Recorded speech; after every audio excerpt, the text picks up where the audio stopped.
Napanja yali ayingidde mu balefi ye bamuleeta talinya bamuleeta akakaba bamuleeta bamafia mumwalowooza bulangiti ono omusajja gundi muwandikako ne mu kitabo kyanyu oyo gundi simanyi oneeke mumanyi nnyo anuka nga bali omunsi banuka bali omunsi noneeke banuka mbamanyi bakwata ku video akasajja ako bwe katuuka ewa Sale oba ani yali abuulidde Sale bakayoola abakuumi ba Sale ne bakawanika obugulu bakapakya empi bbiri Sale teyakakkiriza kuyingira mukabuuzi Sale amanyi am I talking about dead people Sale's security grabbed mwenda ati kapeeka akawanika waggulu obugulu kapakya empi bbiri ani atowa oda simanyi kakati kama etobango tunyumiza fili Sale is there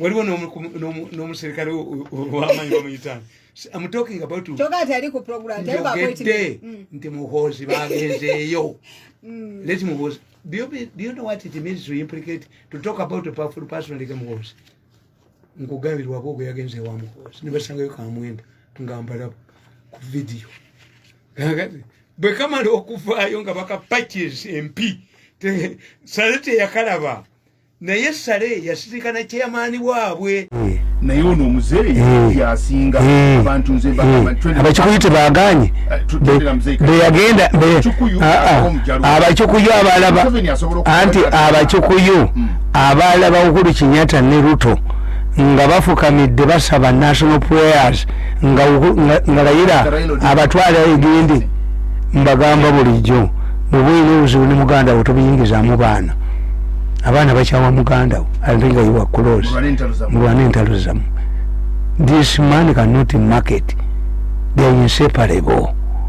Uhuru tasobola kulyamu ye Uhuru ayagala okuddira eggwanga nga lwabwoko bwayagala nti ye family ya Uhuru etegeeragana ne ya Raila akakoko kagwewo ku ggwanga ogwo muteego mugende mu guteegolo mu mulete endiga 10 mulete mu endiga y'ebitege asi ku ggwanga no so Uhuru mulimba okugamba nti yayonooneka ddoli tatundika Raila they went through humiliating rally kubanga Raila bali batesa ne president yasooka mugundi nakugandi nerangiranga minister of foreign affairs na aidwa press conference president yagenda na minister no kano besike yaliyo Museveni agenda okutereza Kenya ngeyakomuliro yagenda na mungato nga tezifaanagana ani Museveni ngekigere kimuluma yali ayambala ne bagoba abantu ne baga nti no ekyo kitegeeza nti defending kino kitegeeza ti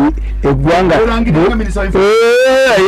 ne bakomawo mu kabiri ne banteesako n'abagamba mu abadde ludda era ne balonda opoloti okubeera omwogezi wa ogundi ekyo nendikuba ekyo lyabwe nendikuba omukyose bwabwe nendikuba bwe abasajja bano mbakubidde emyaka 20 nagenda naye nga tewali minisita nendabanga bamunyigiza baga nti amagye gaffe gali Kenya nababuuza why are you saying that our soldiers are here? They speak bad Swahili. Say no. The language of the army in Uganda is Swahili. You say they are speaking the local languages of Uganda. But it's Swahili.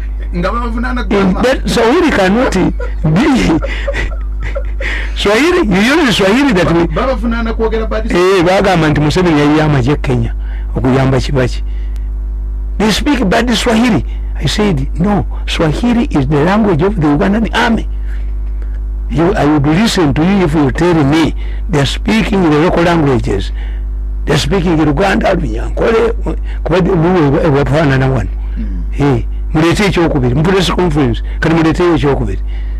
Kanti, amajeka mugegata banemaga. Don't you have a history of killing yourselves? Yes, and the Kenyan army teyingirawo. Gondi anti amajeka Kenya. Kenyatta yawulira essimu ng'Amini akuli yali amekamanda naye awambe. Kenyatta ye yamugobawo. N'aleetawo Jimeja Jene Malinge. mulinge yamwitanga malinge kati Kenya amaje gayo until Uhuru yagerevatinze kati tekalina Minister of Defense, Directorate of Defense under Minister of Internal Security amaje batweninga General Service Unit amaje tegavaayo ono yagerevatinze. Kenyatta yayamba amaje ga Kenya gayina ekyambalo kya Field Marshal Commander in Chief, teri president wa Kenya ali akyambadde okujja ko Uhuru yalinye mamba n'agenda wa Somalia. Kenyan army was changed from peacekeepers to combat banda Uhuru.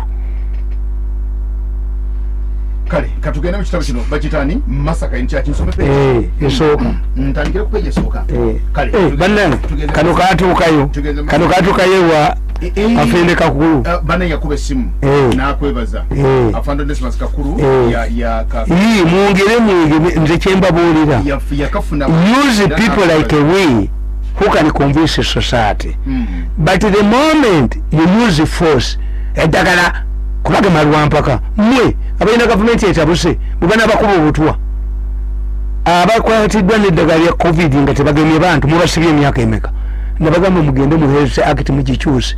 Anybody who injects a Ugandan with wrong drugs 10 years in prison, no fine. Civilian to be a first offender. Protect the drugs first so that the public believes until the area. Now, explain omuntu ayina ng'ali ku heavy drugs ez'akafuba oba HIV bw'amira lino abeera atya. Mumaze okugema abantu nga mwakabagema ne mugamba nti ate beetaaga booster kugamba atannagemwa ajja nkubuuza kubanga ayakagemwa beetaaga booster ekitegeeza immunity system yo gikoze eki. Omanyi lwaki abaganda baagana obagema polio? Abaganda baagana obagema polio one nga balina omuggo gwabwe mu lubaale waabwe baguyita gwa kadduwannema guba mulema kasobeera nagwo tolemala. Kakati Muteesa agenda agema omwana we omukubambejja n'alemala nibagandi olaba Muteesa bwe yagemye omwana yalemadde ne bagendera ku ekyo. You see abaganda bakuba nti amaaso g'omuganda gali mu ngalo. A peasant needs constant explanation. In many cases radio katwekolo eririeved okusinga radio eyammwe nti abantu bagamba abafudde abasinze obungi bagemeddwa. Lwaki olukusensa abantu batya oddugema? Luyina preventive measures nyingi but babagamba nti eddagala erigoma obukusense luba buwuka bwa lukusense bwe bakuba mu mubiri kakati omubiri gugenda okulumbibwa nga gukoze immunity. Omuntu atwala omwana we atannalwalako wano bakwata mulindwa muwunge ne bamusiba yakunga abantu tebabakiriza bagema ne bamukwata ne bamusiba naye abaana n'abange babiri baafa kiseka tukinaggunikerako bagemesa eddagala effu. Eddagala expired nabaga nti mugwe a donated country inekizibu you get several drugs eziyina variations ez'enjawulo 45 55 kakati abantu bakubooza nti bwe babanga emyaliro bwe liggwayo what happened to those bwe baali bagemye ne zitajja ekika kye kimu kyenfuna oba nfuna ebirala. These are questions medical doctors are failed to mu biwabasamize oba bapastors nabaga nti bapastors nabo baalibuuzizza agemera wano abantu baffe tubawandiika n'eddagala gye livudde naani agemye temutwekwasa because ojja kuyita abantu babageme out of good gundi nabaga nti mubakirize baleete n'eddagala. Amawule tegwekya mutima terimu the originality of these drugs naye enkya ne bakwata abakwesa eddagala lya covid ne expiringa tewali gwe basiba balinga ba organis balinga ba monitor tebogera ku ba organis aba testifying mwejjeyo abantu abo aba human rights oli mbuyagenze Malawi kati ali German nabagayi wa stupid kayiti yayisegende nabalabye sala agenze Rwanda kubanga mukozi byakolayo tebiriyo. Is it true? Can you send two people to Kagame? Then it means mbagoba bugobi. Your country is confused. Anti-resality again. Yes. Kwandama ilingoni. You implicate. Why do you talk about Muhozi when the man says he was tortured by same way? Has Kandiko testified? And why do you impeach? The man implicates the military police. has a monitor gone to military police? Any explanation for Kandiko will exonerate Muhozi. Tebagenda Baba Kube monitor Bankube. Monitor Tayogera Kubantu, Bana Kumi Yambitan. Never going to Kuta Bana Bafe. 4,500 girls were taken to India. They were subjected to prostitution. They were forced to sleep with the 10 drugged men a day to extract their air tickets. After which, they were surrendered to pharmacies and killed, and the organ is extracted. People testifying on Zoom. Nabaganti badokita bamu weyomba ne wawuya abemula go bali detained the Hague. 63 of your surgeons bali indicted. Kati amalwali banagagano gikaenda mu abantu. Museveni babuze frustrate yali aleta abachuba. Ne bategeera nti boleta abachuba.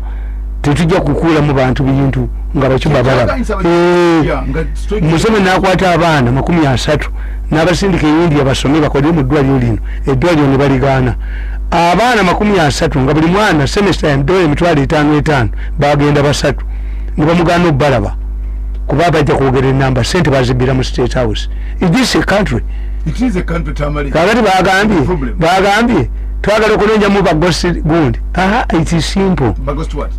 Kwata akamotoka akatwala sente kubasomesa bonyina ku ssomero kubanga Central Bank eri everywhere. Genda ne sente ezo mu Central Bank. Ogambe nti abasomesa bonna abasomera mu Matale Mixed Primary School mupangira inzi basasule. Kakati bwoba otya ababbi kale kakati bano bawandiika ng'abaana bakkiriza tubuuze Miss Gundi yalwadde mumumanyi n'ekifaananyi kye. I can solve this problem one in a day with NRM network eyaba LCs. Abaana be babogera nti abo abasomesa tubamanyi anti nkubuulidde muyina mu likodi zammwe abasomesa mu ssomero omwo bagosi tebaliiyo. Kakati bagosi bwe tebaliimu, how do you prove nti bagosi tebaliimu? Sente baziwayalinga. Genda ne sente zo osimbe kusoma ogaye nti abasomesa abantu nzire yabasomesa 20 gundi ne gundi absent sa abaana mu mabuuze mumumanyi gundi in a day I can solve in a day. Muleme tutawanye mumuzibba Museveni batuma atebe bazibba. I can solve this issue in a day. Waliwo Central Bank jetali bagene mu bank edakika tulina 12 zokka kati soma kansome ku kitabu kino kyebayita Massacre in church. Ndi ku page eno eyokubiri egamba nti since 1986 when the NRA stormed Kampala and took over power, there have been persistent accusations and counter accusations as to who was responsible for the thousands of civilians who perished in this bloody struggle. The opponents of government have always put to blame the NRA headed by President Yoweri Kaguta Museveni. However, there is a wealth of evidence implicating the government troops, the UNLA, and their commander-in-chief, the late Dr. Apollo Milton Obote. In this book, I have highlighted a number of incidents which can help the reader to make a sober judgment. The Bloody Sunday. On Sunday, January 17, 1982, Christians in Makulita village and neighboring areas in Luweero district thronged the Karasa St. Peter's Anglican Church for service. As customary, they would supplicate, share with their friends and retire home towards lunchtime. On this specific day, it became hard and completely a different story.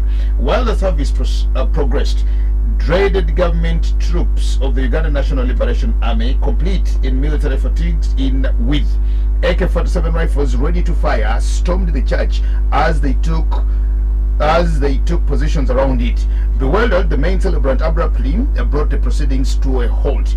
In a husky voice, the commander shouted out, "Kila mtu kaa chini," the Kiswahili word for everyone, sit down. Women and children were ordered to stay as the adult male were dragged out. All obliged, for the callous conduct of the army was now well established. This, a timid tendency on part of the civilians in a way, helped scale down the death toll that day, lest there was every sign for the soldiers to massacre everyone in church. 5 were shot dead in the church compound, as the rest, by the grace of God, fled unscathed amidst a hail of bullets from all directions.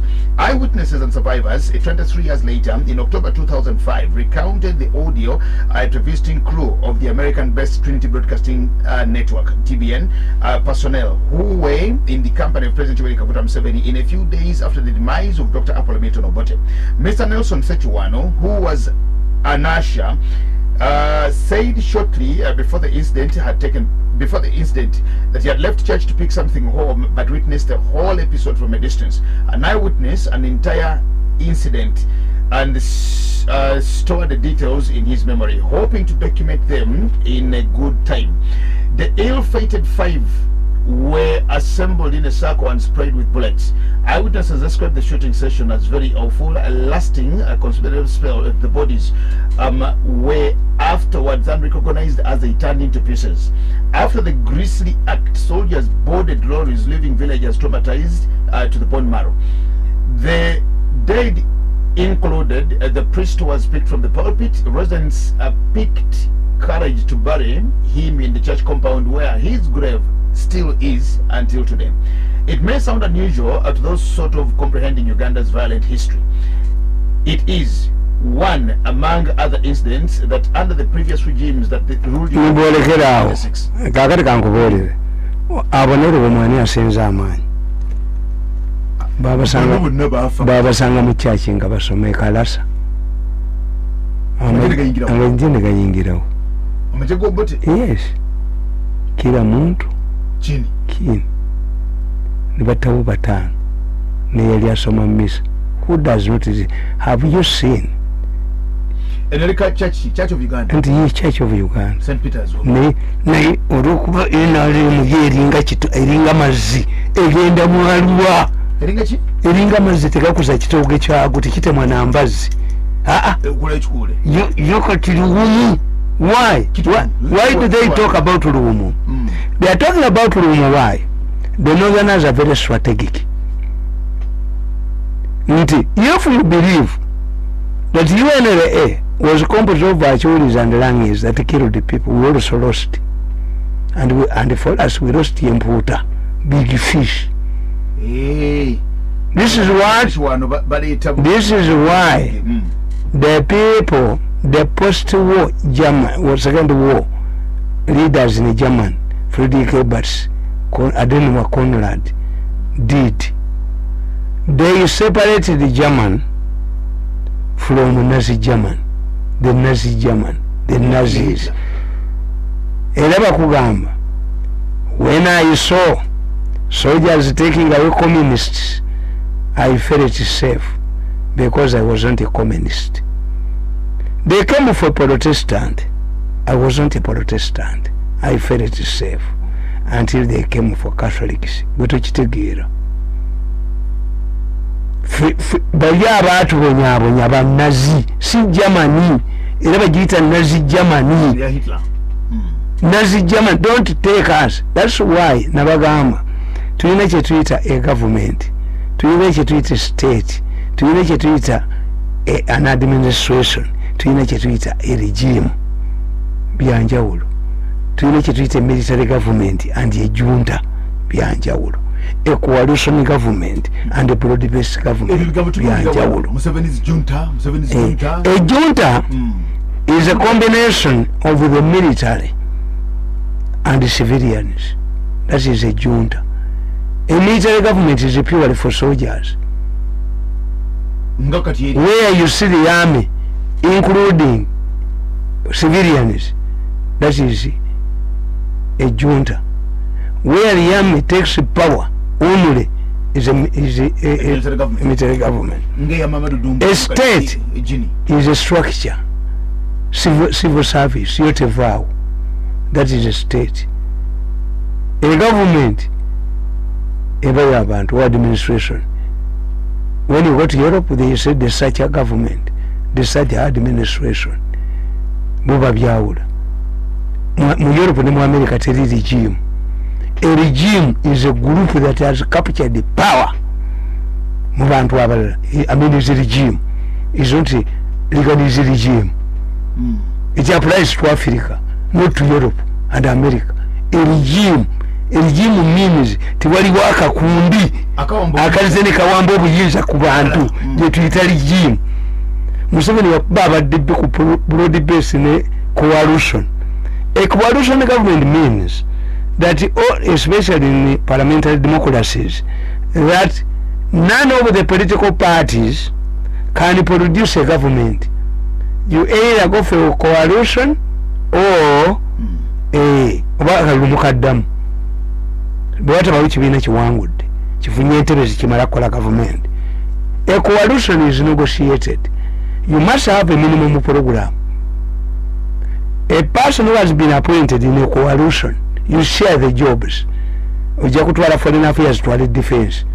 If one of us is found wanting fetuleta omulala oba government yegwa bwetubanga fetwaleta defense bwabera n'ekizibu era fetuleta yes kuba government bwetubanga fetwaleta governor ba ati government of national unity means mwina mukkiriza mu ggwanga ntulemeddwa ye government of national unity nga economic crunch mu Europe Berlusconi mu Italy yavaako ne baleeta Professor Napoleano nga musajja wa myaka 95 to fix the economy. Kati bagezi be bajja because the problem is economic. Mumuli babyabufuzi tuleta Professor Napoleano nafikisa Italian economy mwamalo jizaawo mwabadibuda ne mujja. Why? Politics is expensive. Is actually social development. A king emerges at a surplus level. Leadership emerges at a surplus level. Above tebaba na kabaka. Above tebaba na government na leadership. The kingdom of the system of Saudi Arabia started in 1933 after the discovery of oil.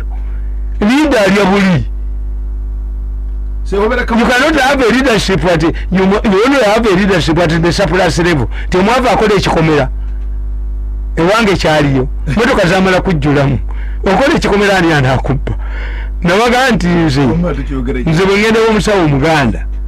Nanga nti ayina eddagala ly'ababbi nga nze lyennina. Nga kusabale kuliko ekufulu 3 ntambula butambuzi. Gwayina eddagala ly'ababbi ate oggala otya essabo. Ligule. Okwatemu eyaza okubbamu sente z'abajja. Naye tayinza kuba ng'olina eddagala erikwata ababbi ng'essabo kuliko ekufulu 3. Yes. Kagezi nkugamba nti abaddipi baite bamanyi coalition na broad based. Museveni yabakozesa gentleman agreement. Why it is understandable. Museveni captured them as captives. Nakuga nti Semugere ne Zed Malulu bakadugo bamuyoola. Museveni agenda okulaba nga Semugere pajama bagiwanisa.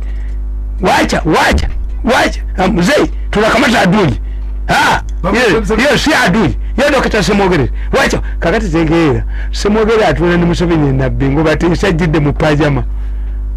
Bonna Museveni yabakwatiramu babitandi bamayanja nkanji bani they were captives. Ekitegeeza negotiation zaabwe abaana bagenda okuleetera Museveni abantu bamuleeta ne Malulu. Semugere bamuleeta ne Malulu ng'ali mu pajama. Basajja bakulu batuyinza bayisa boti tabale tufuni mzee jambo tunakamata adui. Museveni agenda okulaba si adui wacha kadogo ya Dr. Semugere na Zed Malulu kagati coalition kitegeeza broad-based government ya Museveni. A broad-based government is not negotiable. Museveni does not negotiate with the political parties. A broad-based government does not have a minimum program. You come to implement the program of the victor. Nga Museveni bwabakola. He does not share jobs. Nti bwakugoba. Semugere remained in the government for 9 years. By the time he woke up, nga bande bonna babagobadde. Kutesa yali asigaddemu. Senda bula mukoddomu yali asigaddemu. Kuba tekyali negotiable. A broad-based government means I can pick somebody I want. Njogera na Betty Kanya. Era mugobanga bwe njagala. Kuba tewali negotiations. Ngoleta na bosa. Kakati ekyo a transition. How can you have a transition in Uganda? The moment you made a constitution is a paradigm. Everything refers to the constitution. Look, if you have a house that is already shattered with the doors and windows, no letamu ekitanda ekinene olugiro jamu oba okidisemblinga nokipangira mu nyumba. Ekitando kisumulula. Yes, this is the essence of a constitution. A constitution is a living document. A constitution is a working document. Every act in the constitution is a clawback. It has an amendment. Mu constitution ya Uganda mulimu